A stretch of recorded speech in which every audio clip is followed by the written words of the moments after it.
I have a whole playlist of this garbage. In this video we will be talking about Stolas again. Woo! Yeah, baby! That's what I've been waiting for. And his crippling depression caused by existential doubt. Woo! This video is more or less a retelling of my very first video in this playlist. Wait, I mean the second video in this playlist, where I used You'll Be Okay to predict the end of Has Been Hotel and Hell of a Boss. However, I wish to use this video to explain Stolas' mindset, hopefully helping you understand the situation he's in. The means by which I convey the message I wish to send may seem rather weird. It very well may be. But it's how I'm doing it. Oh, you're wondering how weird it could possibly be. Ladies and gentlemen, I plan to draw parallels between the life of Bird Dad and none other than the video game Hitman 3. What? What the fuck? In the game Hitman 3, the target of the second mission, Alexa Carlisle, a member of Providence, an organization of rich, world-dominating plutocrats akin to the modern depiction of the Illuminati, did terrible things to attain her position as the head of the Carlisle estate. She murdered her older brother, Montgomery, the heir to the family, with the aid of her younger brother, Zachary. They both pushed Montgomery over a ledge to his death. Zachary had a mental breakdown and was institutionalized and eventually disinherited himself, deciding to spend the rest of his life in the family manor, tending to his plants.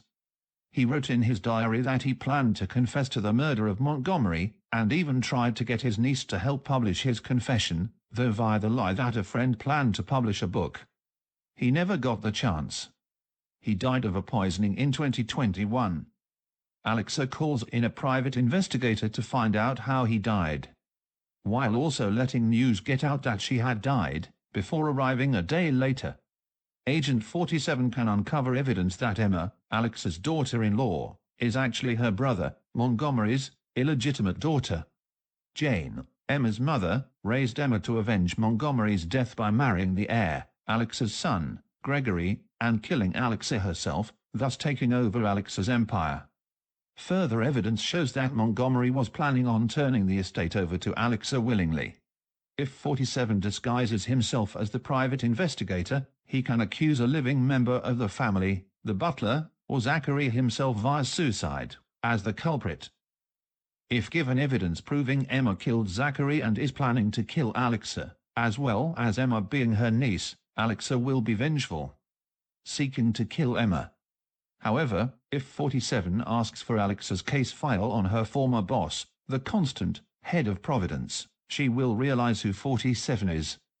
She willingly gives the file to 47 and spends the rest of her time alive roaming around the manor in a depressed state with fits of anger.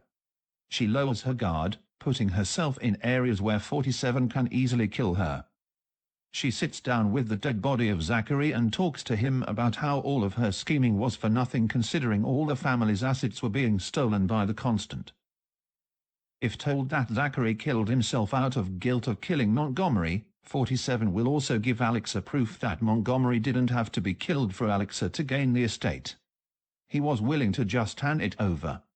Alexa will, in turn, become depressed and kill herself.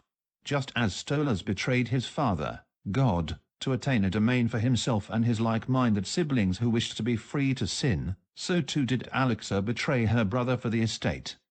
The both eventually learned that their acts were for naught. Paradise would not last. Alexis, as the Constant, stole it from her, and Stolas, because his relationship with Stella is a dead end that brings him no happiness and because the end is drawing near. Armageddon.